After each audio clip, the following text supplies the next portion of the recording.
இடி மற்றும் மின்னல் பற்றிய அறிவு.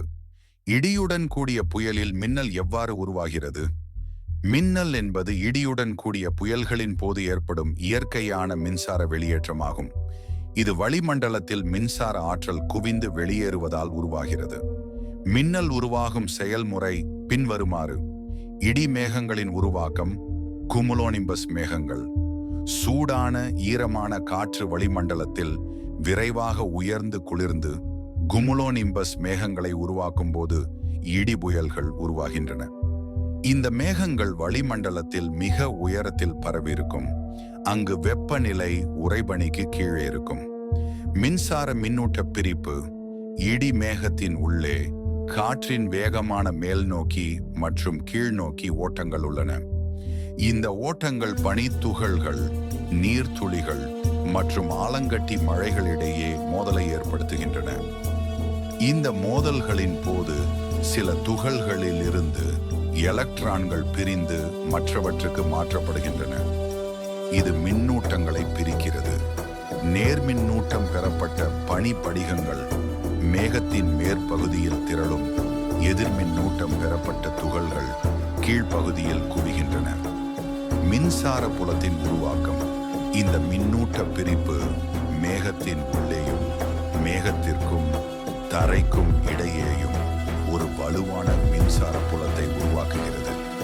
மின்சார புலம் மிகவும் வலுவாகிவிட்டால் காற்றின் மின்தடையை மீறி மின்சாரம் வெளியேறுகிறது. மின்னல் வெளியேற்றம். ஸ்டெப்பர்ட் லீடர் எனப்படும் எதிர்மின்னூட்ட கால்வாய் மேகத்திலிருந்து தரை நோக்கி படிப்படியாக நகர்கிறது. இது தரையை அணுகும்போது தரையில் அல்லது உயரமான பொருள்களில் இருந்து நேர்மின்னூட்டம் கொண்ட ஸ்ட்ரீமர் உயர்கிறது.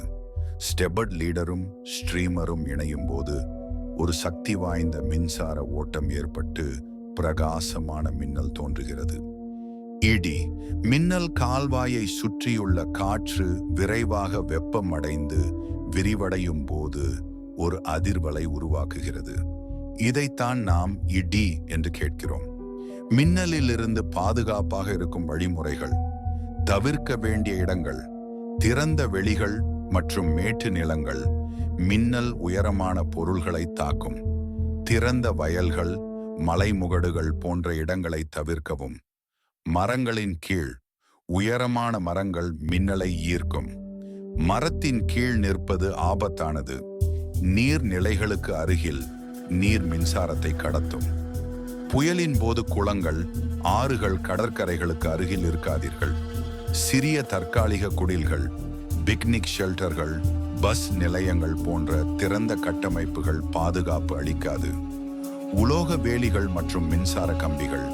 இவை மின்னலை கடத்தக்கூடியவை. தூரம் விலகி நிற்கவும். குகைகள் மற்றும் பாறை மேடுகள். குகைகளில் நீர் ஓட்டம் இருந்தால் அல்லது ஆழமற்ற குகைகளில் மின்னல் தரையில் இருந்து உள்ளே பாயும். உலோக கூடு இல்லாத வாகனங்கள். கன்வெர்டிபிள்கள், மோட்டார் சைக்கிள்கள் போன்றவை பாதுகாப்பற்றவை. உலோக கூடு கொண்ட மூடிய வாகனங்களில் மட்டுமே பாதுகாப்பு உண்டு. உள்ளே இருக்கும்போது மின்சாரம் மற்றும் பிளம்பிங் உள்ள மூடிய கட்டிடங்களில் தங்குங்கள். ஜன்னல்கள் மற்றும் கதவுகளில் இருந்து தூரம் இருங்கள். மின்னலின் போது மின்னணு சாதனங்களை அணைத்து விடுங்கள். தவிர்க்க வேண்டிய செயல்கள். உலோக பொருட்களை பிடிக்காதீர்கள். குடை, கோல், குச்சிகள், கம்பி இணைப்புள்ள மின்னணு சாதனங்களை பயன்படுத்தாதீர்கள்.